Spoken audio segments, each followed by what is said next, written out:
देवघर के नजारा तो देखे आइल बा भोले बाबा हमर सिलवा जल लेके आइल बा रौरा चरण में माथा अपन टेके आइल बा भोले बाबा हमर सिलवा जल लेके आइल बा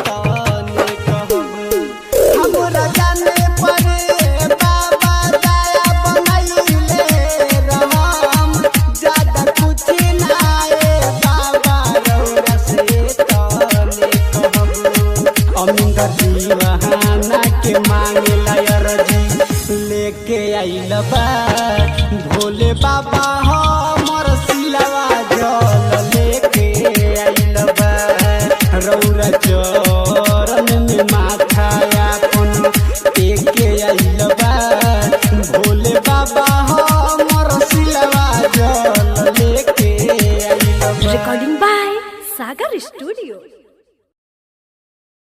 बोला शंकर भगवान की जय।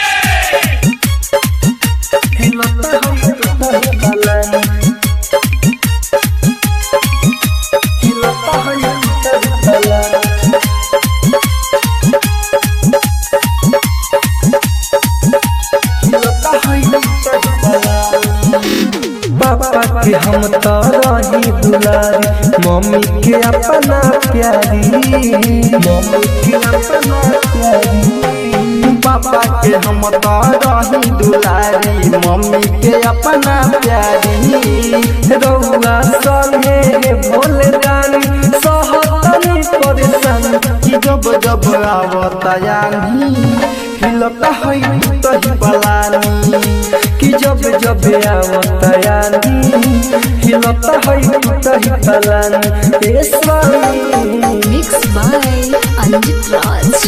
हिलता है तही बलानी हिलता है तही बलानी। म्यूजिक बाय अंजित राज।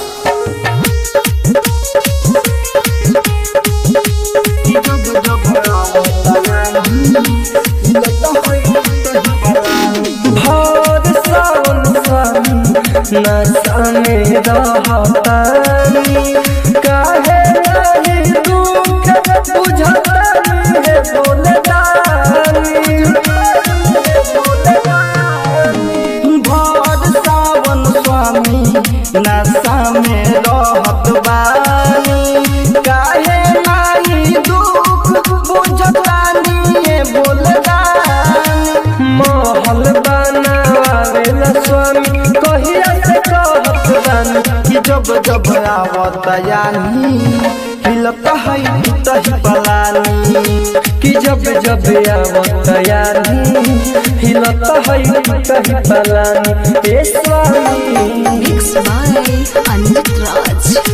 हिलता है तही बलानी हिलता है तही Balani. Music by Anjit Raj.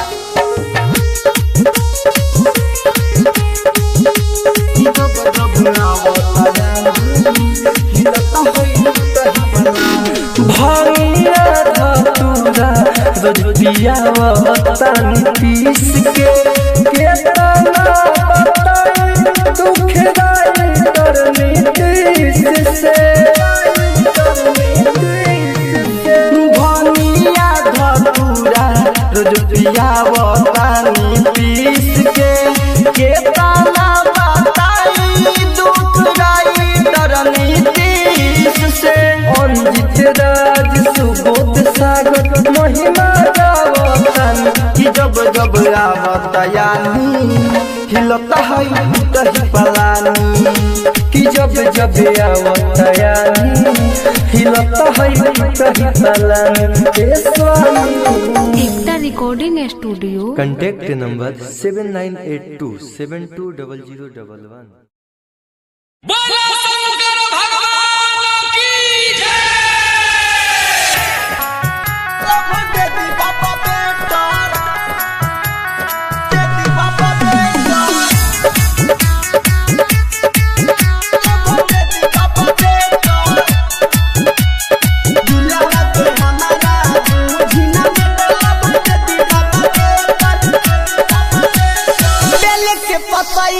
लिखतानी letter देखी भोले बाबा कोई दिन सिकने बोल बेल के पतैया पर लिखतानी लेटर देखी भोले बाबा कोई दिन सिकने जिंदगी के हमारा बूझी न मेटर भटती बाबा बेटर दिलावा के हमारा बूझी न मेटर भटती बाबा बेटर जिंदगी के हमारा कोलो दिन से टल भटती बाबा बेटर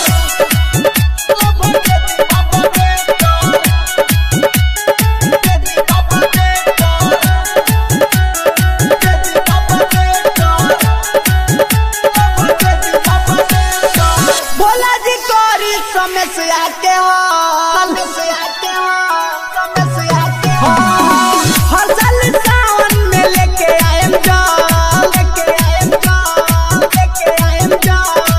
भोला जी कोरी समस्या के हर साल सावन में लेके आएम रउआ से बढ़ा करना बात कोई दोसर ला भटती बाबा बेटा जिंदगी के हमारा खोलो दिन से टल भटती बाबा बेटा दिलावा के हमारा बूझी न मेटर ला भटती बाबा बेटा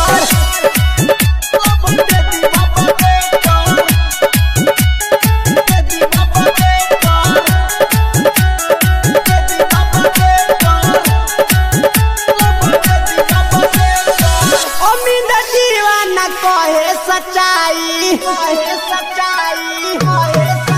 बम रयल मिले सारा दुख के दवाई